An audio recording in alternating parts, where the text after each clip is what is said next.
Hello sir, నమస్కారం sir. నమస్తే Ramesh. Sir, ఈరోజు చిత్త వృత్తి నిరోధం అంటే ఏంటి, దీనిని భూత భవిష్య వర్తమాన కాలంలో మనం ఎలా అప్లై చేయాలి, వీటి గురించి వివరించండి sir. Okay okay Ramesh. Okay. ధ్యానం నిర్విషం మనః అన్నారు ఒకటి, యోగ చిత్తవృత్తి నిరోధ అన్నారు. రెండు ఒకటే కదా. అంటే చిత్తవృత్తిని నిరోధించడమే ధ్యానం కదా. ధ్యానం అన్నమాట. చిత్తవృత్తిని నిరోధించడం అంటే ధ్యానంలో ఉండటం అన్నట్లు, ధ్యాన స్థితి అన్నట్లు అనమాట. మనము ధ్యాన స్థితిలోకి వెళ్ళిపోవటం అన్నట్లు చిత్తవృత్తిని నిరోధించడం. అసలు చిత్తం అంటే ఏంటి, వృత్తులు అంటే ఏంటి, మనసు అంటే ఏంటి, వీటి గురించి మనకి అవగాహన ఉండాలి. మనం చెప్తాం కదా, శరీరము, ఇంద్రియాలు, మనసు, బుద్ధి, ఆత్మ అని చెప్తూ ఉంటాం. ఇప్పుడు మనసు అంటే ఏంటి, ఇక్కడ ఏర్పడింది. మనసు అనేది, శరీరం అనేది, ఇంద్రియాలు అనేవి, బుద్ధి అనేవి, ఇవి భూలోక పదార్థాలు మాత్రమే. ఇది బాగా గుర్తుపెట్టుకోవాలి. శరీరము, మనసు, బుద్ధి, ఇది ప్రతిసారి చెప్పేది. శరీరము, మనసు, బుద్ధి, భూలోక పదార్థాలు, ఇవి బాగా గుర్తుపెట్టుకోవాలి.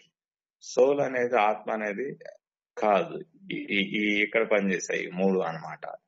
ఇంద్రియాలు కూడా ఇక్కడ పనిచేసేవి.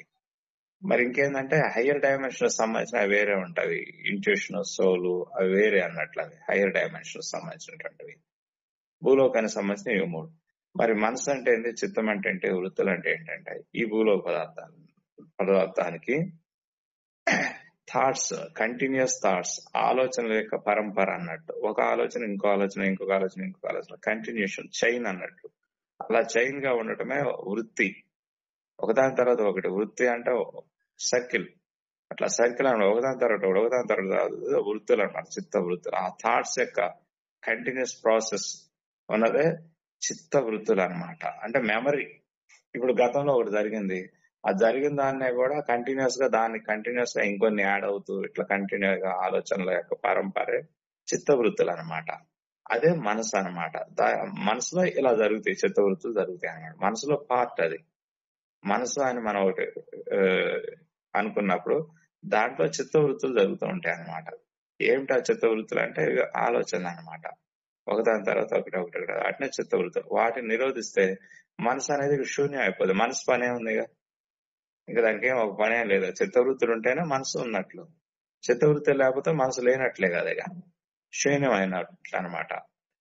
అయితే వాటిని నిరోధించడం అనేది ఉంది సార్, అది మన చేతిలో పని కాదు. అది చిత్తవృత్తిని నిరోధించడము, మనసు శూన్యం చేయటము, అది మన సబ్జెక్ట్ కాదు, మనకు సంబంధించినటువంటి విషయమే కాదు. మరి ధ్యానం చేస్తున్నాం కదా వాటిని నిరోధించడానికి అని అంటే అది అక్కడ జరిగే మెకానిజం అది కాదు. ధ్యానం చేస్తే అవగాహన పెరుగుతుంది, అవగాహన పెరిగితే ఆ జ్ఞానం వస్తుంది. ఆ జ్ఞానంతో అది ఎలా కంట్రోల్ అవుద్ది అనేది మనకు తెలిసిపోద్ది అన్నట్లు.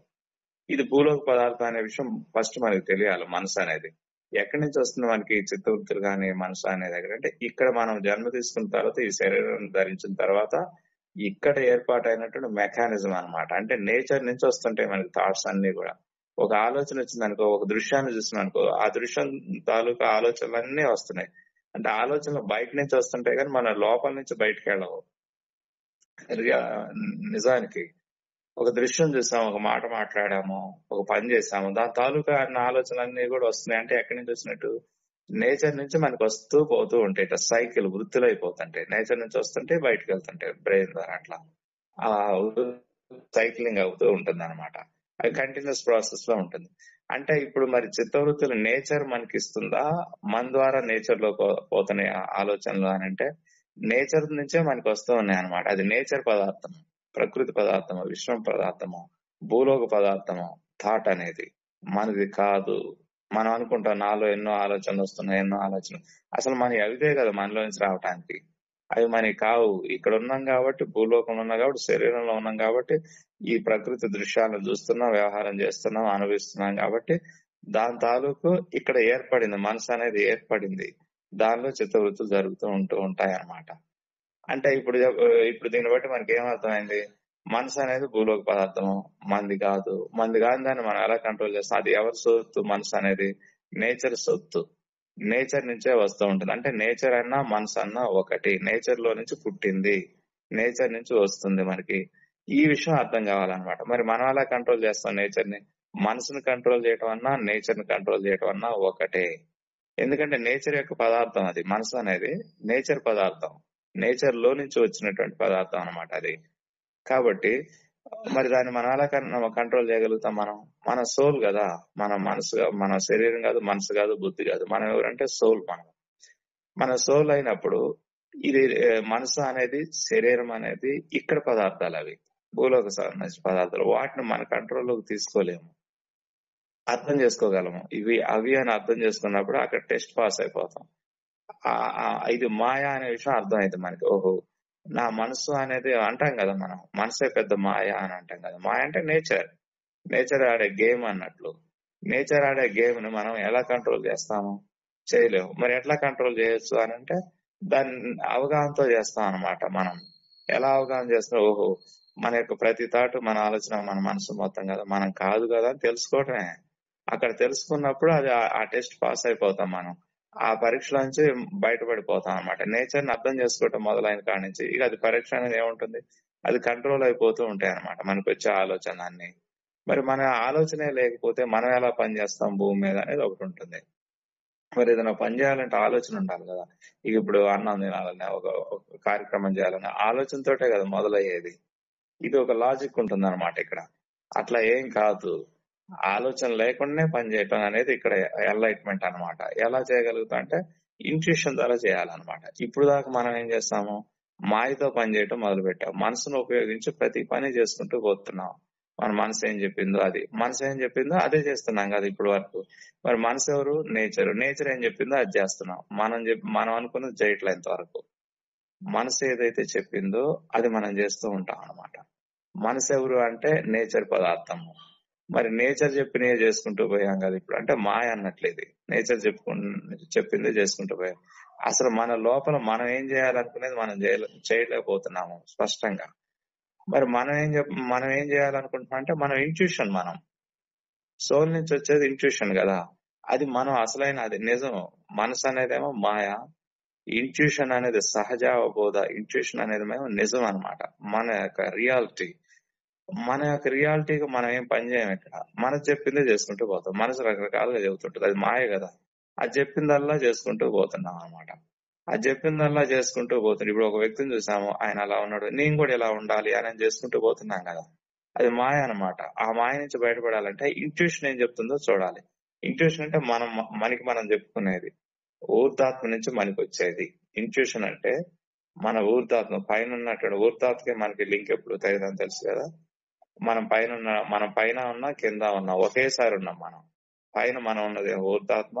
ఆ ఊర్ధాత్మలో నుంచి ఒక గోల్డెన్ కార్డ్ అనుకోండి, ఉదాహరించుకోండి, సిల్వర్ కార్డు, గోల్డెన్ కార్డ్ లెక్క ఇక్కడ ఉన్నటువంటి సెల్ఫ్ అన్నమాట. అంటే జీవాత్మకి కనెక్షన్ ఎప్పుడూ కట్ కాదు. ఒక కార్డ్ అనేది ఉంటుంది. ఆ కార్డ్ తో ఇక్కడ ఉన్నాము. అక్కడ పైన ఊర్ధాత్మ నుంచి వచ్చే మెసేజ్ మనకి ఇంట్యూషన్, సహజావధ, అది మనం అన్నమాట. అది మరి ఇక్కడికి వచ్చిన తర్వాత ఈ సెల్ఫ్ అనేది ఈ శరీరంలోకి వచ్చిన తర్వాత దేని సాఫ్ట్వేర్ గా వాడుతుంది? నేచర్ ఏం చెప్తే అది వాడుతుంది. పక్కవాడిని చూసి చేస్తున్నాం, పక్క అంత ప్రపంచం ఎలా ఉందో అలా చేస్తూ పోతున్నాం. కానీ ఊర్ధాత్మ చెప్పింది చేయట్లేదు. ఊర్ధాత్మ కదా మనని పంపించింది ఇక్కడికి, మన జీవాత్మని ఇక్కడ పంపించింది ఊర్ధాత్మ. అది చెప్పింది చేయాలన్నమాట. మనం ఇక్కడ ప్రపంచం చెప్పింది చేయటమే మాయలో ఉండటం, మనసుతో ఉండటం అన్న. మనసే మాయ, మనసుతో ఉండటం. కానీ ఊర్ధాత్మ చెప్పింది రియల్, అది అసలు సరైనది అనమాట, ఎగ్జాక్ట్, యాక్యురేట్. మనం వచ్చిన పర్పస్ అంతా అది. కానీ ఇక్కడ మాయలో పడి ప్రపంచాన్ని ఏం చెప్పిందో అది చేసుకుంటూ పోతున్నాం. ప్రపంచం చెప్పింది మనకెందుకు? ప్రపంచాన్ని చూస్తే మన ఊర్ధాత్మ ఏం చెప్పిందో అది చేయాలి. అందుకని ఆలోచన లేకపోతే మనం ఎలా పనిచేస్తాం అని అంటే, ఆలోచన లేకుండా ఉంటేనే, చిత్తవృత్తి నిరోధం జరిగితేనే మనం రియల్ గా పనిచేస్తాం. మన ఊర్ధాత్మ చెప్తుంటది కదా ఇంట్యూషన్ ద్వారా. ఆ ఇంట్యూషన్ పట్టుకోగలిగితే ఎన్లైట్ అయిపోతాం మనం. రియాలిటీ ఏందో చెప్తే ఈ మనసు మాయ నుంచి బయటపడతాం అన్నమాట. అందుకే చిత్తవృత్తులు నిరోధం చేయాలి అని అంటే మనం చేయలేము. అర్థం చేసుకుంటే అది కరిగిపోతవి. ఎలా అర్థం చేసుకోవాలి? మనసు నేను కాదు, భూలోక పదార్థము, నేచర్ నుంచి వస్తుంది అంటే నేచర్ నుంచి వచ్చేదాన్ని నేచర్ అని అదే శక్తి ఉంటుంది దానికి. అంత నేచర్ కి ఎంత శక్తి ఉందో నేచర్ నుంచి వచ్చే ప్రతి దానికి కూడా అదే శక్తి ఉంటుంది. అంటే అంత బలమైనదని చెప్పడం అనమాట మనసు. అంత బలమైన మనసుని శూన్యం ఎలా చేస్తావు? చేయలేము. అది తెలుసుకుంటే చాలు, చేయలేను అని తెలుసుకుంటే చాలు. ఓకే, అది అయిపోతుంది, డిజపీర్ అయిపోతుంటది అది. ఎందుకంటే పాస్ అయినా. మరి దేన్ని పట్టుకోవాలి అప్పుడు మనము? పట్టుకోవాల్సింది పట్టుకోవాలి. మనసును పట్టుకోకుండా ఏదైతే ఊర్ధాత్మ నుంచి మనకి వచ్చే ఇంట్రెస్ట్ ఉందో దాన్ని పట్టుకుంటే చాలు. ఇక దీన్ని పట్టుకుంటే ఇక అది వదిలిపోయినట్లే లెక్క. దాన్ని గెలవలేం మనం. మనం పట్టుకోవాల్సింది మనం పట్టుకోవాలా. ఇంట్యూషన్ పట్టుకున్నాం అనుకో, చిత్తవృత్తి నిరోధం ఆటోమేటిక్ గా అయిపోతుంటది. అది గెలిసాం ఇక్కడ మనం, టెస్ట్ గెలిసాం. మరి మనసునే బలవంతంగా నిరోధం చేస్తే దేన్ని పట్టుకోవాలి? ఆల్టర్నేట్ ఏది మనకి? ఆల్టర్నేట్ తెలియదు. ఆల్టర్నేట్ తెలియకుండా దాన్ని ఎలా నిరోధిస్తాం? చేయలేం. దీన్ని పట్టుకుంటే అది ఆటోమేటిక్ గా జీరో అయిపోతుంటది. ఇంట్యూషన్ పట్టుకుంటే. అది చిత్తవృత్తులు నిరోధం చేయాలంటే టెక్నిక్ ఇంట్యూషన్ పట్టుకోవాలి. ఇంట్యూషన్ పట్టుకోవాలంటే ఇంట్యూషన్ మీద అవగాహన ఉండాలి. ఇంట్యూషన్ ఎక్కడి నుంచి వస్తుందని తెలియాలి. ఊర్ధాత్మ నుంచి వస్తుందని తెలియాలి. ఓహో అది రియల్ కదా అనే విషయం తెలియాలి. ఇది అవగాహన అన్నమాట. ధ్యానం చేస్తే ఈ అవగాహన పెరుగుతుంటది. అప్పుడు మరి ఇంట్యూషన్ కోసం ఎతుకులాడుతూ ఉంటాం. మనసును తగ్గిస్తాం. ఇంట్యూషన్ పట్టుకుంటే మనసుతో పని లేదు. అది ఎంత పంపించినా కూడా నేచర్ మనసు థాట్స్ మనకి, మనం వాటిని ఉపయోగించుకోం కదా. మరి వాటి ఉపయోగించుకున్నప్పుడు అది పంపించడం కూడా ఆఫ్ చేస్తుంది. అది మనం ఎంత ఉపయోగించుకుంటున్నామో ఆలోచనల్ని అంత ఎక్కువ వేగంగా అది పంపిస్తూ ఉంది నేచర్ మనకి. అసలు ఉపయోగించుకోకపోతే ఇక దానికి అవసరం ఉంది, ఉపయోగించుకోవట్లేదు కాబట్టి పంపిదు కదా నేచర్. అట్లా ఆలోచన స్థితి పొందుతాం అన్నమాట. మనం ఏదైతే ఉపయోగించుకుంటామో ఆ ఉపయోగించుకునే దాన్ని ఎక్కువ వస్తుంటాయి. ఉపయోగించుకోలేదనుకో, మిస్ చేస్తాం అనుకో, పంపదు నేచర్. అంటే అట్లా గెలవాలి దాని ఆలోచన, ఆ మాయను అలా గెలవాలి. కానీ మనం ధ్యానం చేసి అది దాన్ని నిరోధిస్తాం అనేది చేయలేము. అట్లా ఈ అవగాహనతో చేయగలుగుతాం అన్నమాట. ఆ జ్ఞానంతో ధ్యానం చేస్తూ వచ్చే జ్ఞానంతో, అవగాహనతో చిత్తవృత్తులు నిరోధం అయిపోతూ ఉంటాయి. ఇంట్యూషన్ పట్టుకోతుంది అలా. దాని పర్పస్ అన్నది. అయితే ఇంకోటి అడుగురు, భూత భవిష్యత్ వర్తమాన కాలాల్లో దాన్ని ఎలా అప్లై చేయాలనేది. ఇంతే. దాని అసలు అది మన పదార్థం కానప్పుడు దాని జోలికి మనం ఎందుకు పోవాలి? భూత కాలం భవిష్యత్తు గతం గురించి మనం ఏం చేయలేము, అది అయిపోయింది.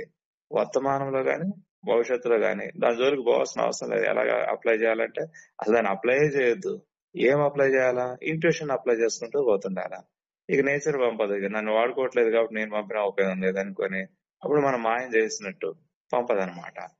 అట్లా వీటి మీద అవగాహన ఉంటేనే చిత్తవృత్తులు నిరోధం అయితే అన్నట్టు. నిరోధం అయితే, నిరోధం చేయలేం మనం. నిరోధం అయితే అనమాట. మన దగ్గర 2 ఉన్నాయండి. ఒకటే వాడుతున్నాము, రెండోది వాడట్లేదు అంటే అది ఎందుకు ఉంటుంది? అది అటువంటి డిసపియర్ అయిపోతుంటుంది. అది దానివల్ల ప్రయోజనం లేదు కాబట్టి అట్లా అనమాట. అందుకనే మనసుని, చిత్తవృత్తుల్ని వాడే ప్రతి ఒక్కళ్ళు కూడా ఆధ్యాత్మిక అవగాహన పెంచుకొని, దీన్ని నేను ఎంత తక్కువగా వాడితే అంత మంచిదే అనుకుని ప్రతి క్షణము ఆ అవగాహనతో ఉండి ఇంట్యూషన్ కోసం ఎదురు చూస్తూ ఉంటే ఇంట్యూషన్ అర్థం అవుతూ ఉంటుంది అనమాట మనకి. అసలు ఇంట్యూషన్ అంటే ఏంటనేది అది వేరే సబ్జెక్ట్. ఊర్తాత్మ నుంచి వచ్చే లోపం నుంచి వస్తుంది అన్నట్లు. అది ఎలా వస్తుంది ఏంటనేది మనం ఇంకొక ఆడియోలో చేసాం మనం. కాబట్టి దాన్ని తెలిసిపోతుంటది కదా. ఇప్పుడు మీకు సడన్ గా గుర్తొస్తుంటాయి, అవన్నీ ఇంట్యూషన్స్ అన్నమాట.